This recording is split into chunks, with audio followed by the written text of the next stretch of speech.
Alright, hello guys, कैसे हैं आप सभी? कैसी चल रही है तैयारी? अच्छी ही चल रही होगी। ठीक है। तो चलिए आज एक बहुत ही इम्पोर्टेंट टॉपिक डिस्कस करने वाले हैं कॉन्स्टिट्यूशनल लॉ का। ठीक है। कॉन्स्टिट्यूशनल लॉ का एक बहुत ही इम्पोर्टेंट टॉपिक डिस्कस करने वाले हैं, that is article 21, which is the most interpreted provision of the constitution, that is right to life. और लाइफ को किस तरीके से कोर्ट ने सुप्रीम कोर्ट ने इंटरप्रेट किया है, वो सारा कुछ हम लोग देखेंगे। 2 लाइन का प्रोविजन है ये, लेकिन इसका इंटरप्रिटेशन इतना वाइड है कि it includes everything under the earth, almost everything under the earth है। और मेरा तो ये कहना है कि बाकी सारे फंडामेंटल राइट्स को अगर आप चाहें तो इसके अंदर इंक्लूड कर सकते हैं। ठीक है ना?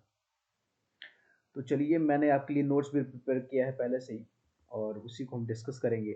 बट गाइस, अगर आपको सच में इससे बेनिफिट लेना है, if you want to take benefit out of this video, then watch it till the end. ठीक है ना? और लास्ट में आपको क्या करना है कि अगर आपको पसंद आया और आप चाहते हैं कि इसी तरीके की वीडियोस में बनाता रहूं, तो आप सब्सक्राइब कर लो चैनल को। ठीक है? सब्सक्राइब कर लो एंड शेयर कर देना अगर आपको लगे कि किसी और को बेनिफिट जा सकता है तो। इनफैक्ट आप शेयर कर दो, थोड़ा मेरा भी फायदा हो जाएगा यार, right? Alright, without further delay let us start. देखिए, article 21 right to life, colour change कर लेता हूं मैं। Alright, article 21 right to life and personal liberty, ये इसका मार्जिनल हेड है। मार्जिनल हेड आपको पता है ना क्या होता है? जो नंबर के बाद, जैसे आर्टिकल 21 डॉट के बाद जो लिखा रहता है उसको, और उसके बाद नीचे प्रोविजन लिखा रहता है, तो that is marginal head is right to life and personal liberty. The article provides that no person, ध्यान देना, नो पर्सन, पर्सन की बात की जा रही है, shall be deprived of his life and personal liberty except according to the procedure established by law। तो यहाँ पे किस किस चीज की बात गई है? एक तो पहले पर्सन की बात की गई है, which include citizen as well as non citizen. ठीक है। उसके बाद लाइफ की बात की गई है, पर्सनल लिबर्टी की बात की गई है, और प्रोसीजर स्टेब्लिश बाई लॉ की बात की गई है। तो इंग्रेडिएंट अगर हम देखें तो यहाँ पे following expression are used in article 21। ठीक है ना? अपार्ट फ्रॉम दिस, जो एक और प्रोविजन है, एक और इंग्रेडिएंट है इसका, वो है पर्सन, जिसका मतलब क्या होता है citizens as well as non citizens. तो इसका इंटरप्रिटेशन, लाइफ को हम इंटरप्रेट करेंगे, मतलब हम, कहने का मतलब है कोर्ट ने किस तरीके से इंटरप्रेट किया है उसको देखेंगे। The word personal liberty, the phrase personal liberty will be interpreted, and then procedure established by law, इसका क्या मतलब है, ये हम इंटरप्रिटेशन देखेंगे इसका, राइट? तो चलिए लाइफ से शुरू करते हैं। लाइफ जो टर्म है, तो बहुत सारे वेरियस केसेस हैं। There are various cases were in the supreme Court और the courts have dealt with the interpretation of the expression life. सबसे पहला केस जो है उसका, Kharak Singh versus state of UP. इसमें कह दिया कि मियरली पर्सन्स एनिमल एग्जिस्टेंस, मतलब आप सिर्फ हैं दुनिया में, मतलब विदाउट एनी अदर क्वालिफिकेशंस आप हैं इस दुनिया में, तो उसको, दैट विल नॉट, आप ये नहीं कह सकते कि यू हैव लाइफ। नहीं नहीं नहीं, लाइफ का मतलब you should be having a joyful life. ठीक है ना?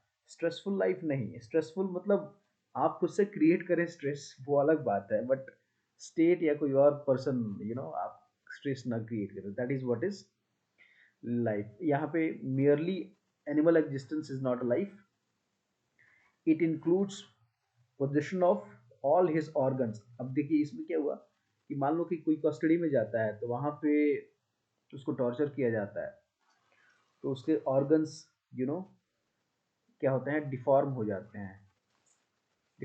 हैं ना। सो उसका, ये नहीं आप कह सकते हैं कि ऑर्गन्स अगर डिफॉर्म कर दिया आपने, तो he is not able to enjoy his life, मार के, यू नो, टॉर्चर करके। Custodial police, police is infamous for custodial police. और मैंने एक वीडियो में डिस्कस भी किया था कि 154, 177 और 188 जो लॉ कमीशन रिपोर्ट है उसने, उसमें साफ साफ कहा गया है कि पुलिस जो है ना वो टॉर्चर, कस्टोडियल टॉर्चर के लिए रिस्पॉन्सिबल होता है। तो यहाँ पे आपने ऑर्गन्स को डिफॉर्म कर दिया, ठीक है ना। So and now the person can not enjoy his life. So in such case that won't be considered to be a life, just because you know the person has not died और उसका mere animal existence है, तो that is not categorized as life। जो ये interpretation है उसको further expand किया गया था एक नया केस में, Francis Corelli, Francis Corelli versus UT of यानी यूनियन टेरिटरी ऑफ दिल्ली। इसमें कहा गया था, इस पे क्या गया था कि any act which damages or injures or interferes with the use of any limb or faculty of a person, either permanently or even temporarily, would be within, would be violation of what, would be violation of article 21। ठीक है ना। वही जो खड़क सिंह में कहा गया था वो लिम्स के बारे में, ऑर्गन्स के बारे में, उसी का फर्दर एक्सपांशन है। ठीक है ना। तो आपको ध्यान में रखना है, ये भी इंपॉर्टेंट केस है। कौन सा? Francis Corillo versus, Francis Coralie versus Union Territory of Delhi. उसके बाद देखिए अगेन एक नया केस आया, बंधुआ मुक्ति मोर्चा। ये सारा हम लाइफ को इंटरप्रेट, लाइफ के इंटरप्रिटेशन को देख रहे हैं। बंधुआ Mukti Morcha versus Union of India. इसमें कहा, इसमें ये जो फ्रांसिस कोरालिस वाला जो केस था उसके बेसिस पे इसमें क्या था कि there was a question of the life of the bondage labour के चाइल्ड के बारे में, उनके उसके बेटे के बारे में, it was the case about the rehabilitation of son of the labourers. ठीक है ना। तो इसमें कहा गया था कि it is fundamental right of the such child to live with human dignity and free from exploitation. तो इसको भी फर्दर लाइफ को इंटरप्रेट किया गया इस केस में। अब देखिए नेक्स्ट एक और केस आया, Olga Tellis versus Bombay municipal corporation. ठीक है। इसमें कहा गया कि right to life includes right to livelihood. ठीक है ना। इसमें if I could remember the facts of the case correctly, and I'm not sure, you will have to cross check it। यहाँ पे फुटपाथ हॉकर्स, हॉकर्स के rights के बारे में बात की गई है कि उन do they have right to install such ठेलास ऑन दी स्ट्रीट्स। ठीक है। तो इसमें कहा गया था कि बिल्कुल गवर्नमेंट अगर the state is not providing दम एम्प्लॉयमेंट तो वो क्या करेंगे, उनका तो राइट टू लाइवलीहुड है ही ना। तो वो खुद से जो कर रहे हैं उसको भी आप खत्म करना चाहते हैं, that is not expected. Alright. उसके बाद लाइफ को हमने इंटरप्रेट कर दिया, तो next is personal liberty. Personal liberty जो है ना, देखिए अमेरिकन कॉन्स्टिट्यूशन की अगर मैं बात करूं तो उसमें सिर्फ लिबर्टी टर्म यूज किया गया और प्रीफिक्स पर्सनल नहीं यूज किया गया है। इसका मतलब क्या हो जाता है, लिबर्टी जो टर्म है यहाँ पे पर्सनल और प्रॉपर्टी दोनों के लिए इंटरप्रेट किया जाता है। किसके केस में? अमेरिकन कॉन्स्टिट्यूशन के केस में, making it subject to wide interpretation including persons as well as the property। ठीक है ना। जबकि इंडियन केस में क्या है, लिबर्टी का जो है ना, it has been limited by use of expression personal, this limiting it to the liberty of the persons और the body as observed in AK. Gopalan. अच्छा यहाँ पे देखो ए.के. गोपालन जो केस था ना, इसमें कह दिया कि सिर्फ और सिर्फ उसके पर्सन और बॉडी की लिबर्टी की बात करता है। थोड़ा नैरो इंटरप्रिटेशन था इसका। ठीक है ना। मतलब अगर आपके बॉडी पे पर्सन, जो पर्सनल जो टर्म यूज किया गया है उसको कहा गया कि ये बॉडली लिबर्टी की बात कर रहा है। अगर आपकी बॉडली लिबर्टी यानी फिजिकल लिबर्टी एक तरीके से समझ लीजिए कि फिजिकली अगर आप कन्फाइंड नहीं है, it is not talking about psychological liberty, rather it is just talking about physical liberty. If you see, यहाँ पे सिंपली पर्सन और ऑफ द बॉडी की बात की जा रही है. अब देखिए, this understanding was widened by supreme court in subsequent cases. सबसे पहले तो खड़क सिंह वाले में कह दिया गया था कि प्राइवेसी भी इंक्लूडेड है. किसमें प्राइवेसी? जो हम पुट्टास्वामी केस आज बहुत ही सेलिब्रेटेड केस है, but the issue of privacy arose in Kharak Singh itself. ठीक है ना, जहाँ पे कि इसको एक कह दिया गया था कि आर्टिकल 21 का ही पार्ट है ये. उसके बाद एक केस आया सतवंत सिंह वर्सेस एपीओ दिल्ली. इसमें कहा कि right to go abroad is fundamental right under article 21. मतलब ये पर्सनल लिबर्टी की कैटेगरी में आ जाएगा, राइट टू गो अब्रोड. ठीक है ना, as part of the personal liberty. उसके बाद एक नया केस आया हुसैनारा खातून वर्सेस स्टेट ऑफ बिहार, जिसमें स्पीडी ट्रायल और फ्री लीगल एड को पर्सनल आर्टिकल 21 में प्रोटेक्ट किया गया था कि it is duty of the state to provide free legal aid to the accused person और any person for that matter. और स्पीडी ट्रायल भी राइट टू लाइफ का एक पार्ट है. उसके बाद देखिए नेक्स्ट जो केस है वो है TV Vatheeswaran versus state of Tamil Nadu. इसमें inappropriate delay in executing the death sentence. ठीक है ना, ये साइकोलॉजिकल टॉर्चर का पार्ट हो जाता है. अगर आपको पता है कि आई एम गोइंग टू मतलब somebody has if a person A has been awarded death sentence और उसको रखा जा रहा है जेल में, तो समझ लो एक तरीके से आप टॉर्चर कितना हो रहा होगा कि अगर उसको एक एक दिन उसका कैसा गुजर रहा होगा और आप इनअप्रोप्रिएट डिले कर रहे हैं. तो उस केस में personal liberty right to life की वर्च्यू से वो जो डिले है उसके कारण जो डेथ है वो इसमें कम्यूट हो जाएगा लाइफ इम्प्रिजनमेंट में, depending upon the facts and circumstances. That was held in this particular case. ठीक है. उसके बाद एक नया केस आया रुदल सा वर्सेस स्टेट ऑफ बिहार. इसमें कह दिया गया कि when a right person's right under article 21 is violated, then such person is entitled to monetary compensation. यहाँ पे वायलेशन कौन कर रहा है? स्टेट. बाद में हम ये भी देखने वाले हैं कि क्या आर्टिकल 21 सिर्फ स्टेट के अगेंस्ट में एप्लीकेबल है या फिर प्राइवेट इंडिविजुअल के भी. तो इसलिए अभी फिलहाल के लिए आप ये समझो रुदल शाह वाला जो केस है वो सिर्फ और सिर्फ मॉनेटरी कॉम्पनसेशन किससे आप मांग सकते हैं? स्टेट अगर वायलेट करता है. तो फर्दर हम भी देखेंगे. उसके बाद एक नया केस है RP limited versus proprietor the Indian Express newspaper Bombay limited. ठीक है ना. इसमें कहा गया कि right to know is also a fundamental right as it a necessary ingredient of the participatory democracy under article 21. ठीक है. तो देखो किस तरीके से वाइड किया गया है. मतलब everything under the sun can be categorized, can be some subsumed under article 21 if you see. अब बात कर लेते हैं प्रोसीजर इस्टेब्लिश्ड बाय लॉ की. तो प्रोसीजर इस्टेब्लिश्ड बाय लॉ का फेमस केस एक तो आपको पता ही है, ड्यू प्रोसेस ऑफ लॉ का जो कॉन्फ्लिक्ट चलता है इसके साथ. सबसे पहले जो केस आया था ए.के. गोपालन वर्सेस स्टेट ऑफ मद्रास. इसमें कहा कि ये जो अमेरिकन कॉन्स्टिट्यूशन में जो ड्यू प्रोसेस ऑफ लॉ की बात की गई है उससे हम इक्वेट नहीं कर सकते प्रोसीजर इस्टेब्लिश्ड बाय लॉ को. ठीक है ना. तो लेकिन नया कॉन्सेप्ट आया किसमें?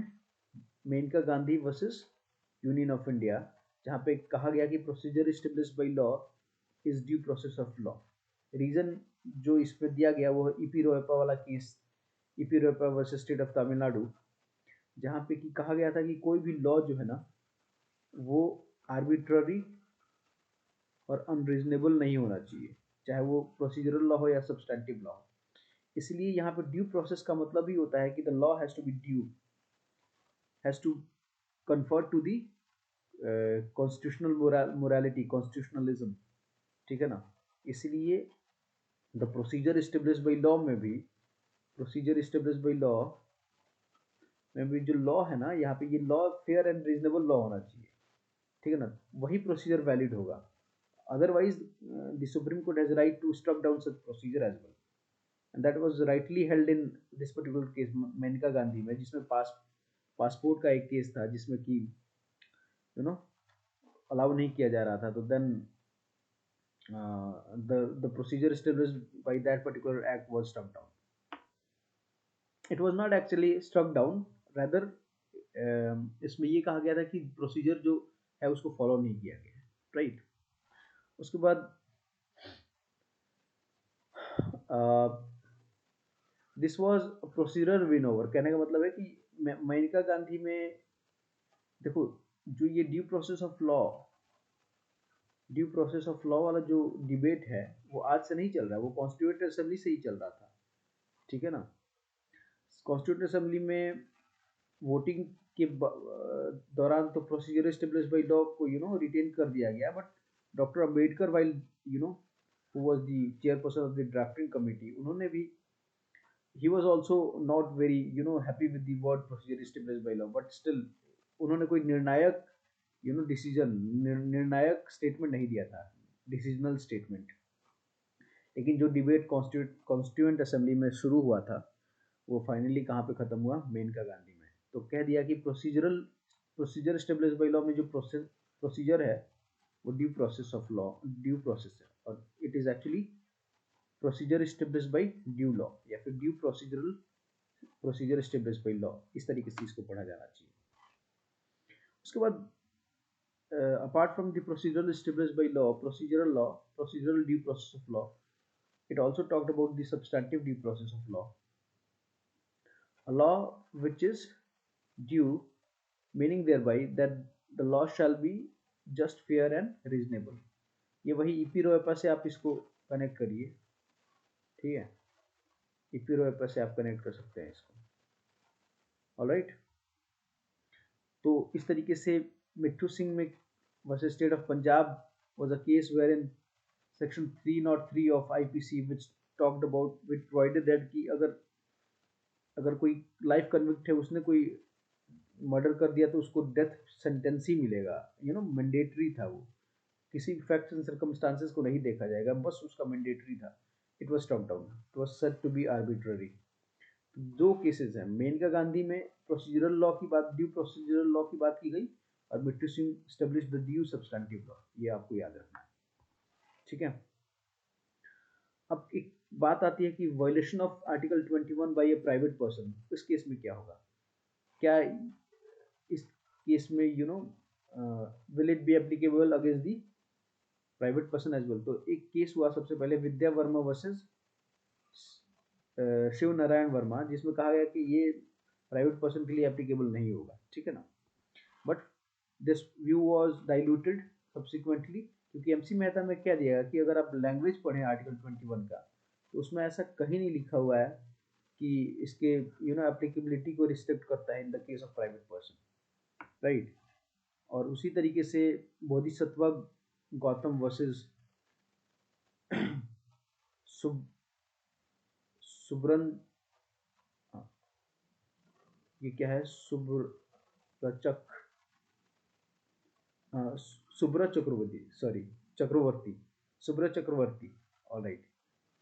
सो बोधिसत्व गौतम वर्सेस सुब्रत चक्रवर्ती, इसमें कहा गया था कि प्राइवेट पर्सन के अगेंस्ट भी कंपनसेशन डिमांड किया जा सकता है if it is a violation of article 21। तो देखिए रुदल शाह में कंपनसेशन की बात की गई है, मैंने आपको बताया था ना, रुदल शाह में उसमें कंपनसेशन की बात की गई है, जब आर्टिकल 21 का वायलेशन कौन कर रहा है, स्टेट। और ये बोधिसत्व केस, गौतम वाला जो केस था, इसमें प्राइवेट पर्सन के केस में। अब उसके बाद एक और इम्पोर्टेंट इसी में इंग्रेडिएंट हो जाता है इस टॉपिक का, वो है आर्टिकल 21 एंड 44th अमेंडमेंट। तो ये 44th अमेंडमेंट से पहले क्या होता था कि जब इमरजेंसी लगती थी तो सिर्फ आर्टिकल 20 ही सस्पेंड नहीं होता था, लेकिन 44th अमेंडमेंट के बाद ये कह दिया गया कि ऑटोमेटिकली, मतलब कोई भी आर्टिकल सस्पेंड हो जाए, लेकिन 21 along with 20 cannot be suspended even during emergency. So that was all for article 21। Hope you like this video. अगर आपको ये पसंद आया तो डू सब्सक्राइब। अगर कोई प्रॉब्लम हो तो कमेंट करो, कुछ पूछना हो तो, और लाइक कर देना अगर पसंद आया तो, और शेयर कर दो। थोड़ा शेयर कर दोगे तो थोड़ा मुझे भी बेनिफिट हो जाएगा यार। So that is all guys. Thank you so much. Have a nice day.